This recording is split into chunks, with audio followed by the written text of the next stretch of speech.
এনে কদম বুসির মাসালায় পিসাব কিতাব লিখে রাখছে আহকামুল, হ্যাঁ, আহকামে কদম বুসির জন্য। কদম বুসি কি?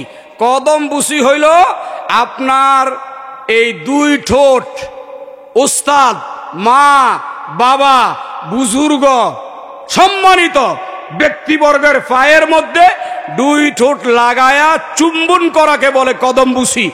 এই কদম বুসি এটা শুধু জায়েজ না, এটা সুন্নত। কদম বুসি কি? সুন্নত।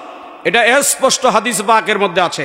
আপনি দেখেন তাফসীর ইবনে কাসিরের মধ্যে রাসূল পাক একবার রাগান্বিত হলেন, এমত অবস্থায় সব সাহাবীরা থরথর করে কাঁপতেছে, রাসূল পাকের রাগ কেমনে কমাবে? এমন সময় ওমর রাদিয়াল্লাহু তাআলা আনহু দূর থেকে দৌড়ায় আইসা রাসূল পাক মিম্বারে বসা ছিলেন, হুজুরের পায়া মুবারকের মধ্যে দুই ঠোঁট লাগায়া চুমু খেয়ে বলতে লাগলেন, রাদিতু বিল্লাহি রাব্বাও ওয়া বিল ইসলামি দীনান ওয়া বি সাইয়্যিদিনা মুহাম্মাদিন নাবিয়্যা ওয়া রাসূলা। উমর নিজে দুই ঠোঁট লাগায়া রাসূলের কদমে চুম্বন করে বলতেছে, ইয়া রাসূলুল্লাহ, আল্লাহকে রব হিসাবে পেয়ে, আমরা ধর্মকে দ্বীন ইসলাম হিসাবে পেয়ে, আপনাকে নবী হিসাবে পেয়ে সন্তুষ্ট, এই কথা বলে চুম্বন করে ফেললেন। বলেন না সুবহানাল্লাহ। তো ওমর রাদিয়াল্লাহু তাআলা আনহু রাসূল পাকের কদমে চুম্বন দিয়ে দিছে। জায়েজ না না জায়েজ? যদি না জায়েজ তো রাসূল নিষেধ করতেন না? চুম্বন দিয়ে দিছে।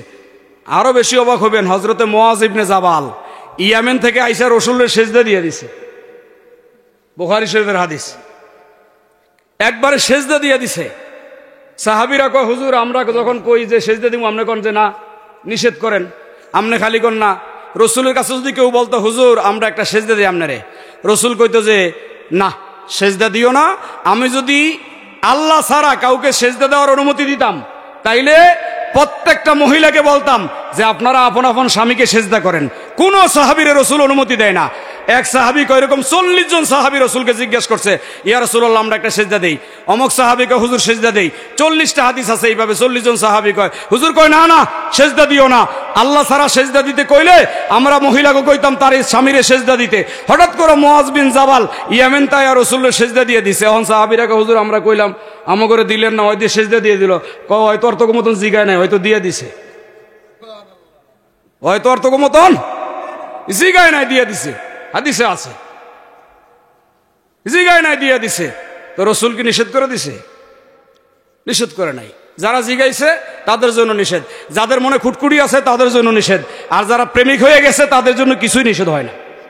আল্লাহ পাক আমাদেরকে হেফাজত করুক। বলেন আমিন, জোরে বলেন আমিন। তো কদম বুসি শুধু জায়েজ না, কদম বুসি সুন্নত। পরবর্তীতে আবার ইনশাআল্লাহ আজিজ কথা হবে। বাজে কয়টা? মাশাআল্লাহ, আল্লাহ কবুল করুক। বলেন আমিন। তাইলে বয়াতের মাসালা বুঝছেন নি নাকি আবার বুঝাইতে হইব? মা বাবা থাকতে বয়াত হওয়া যায়নি নাকি যায় না? আল্লাহ কবুল করুক। বলেন আমিন।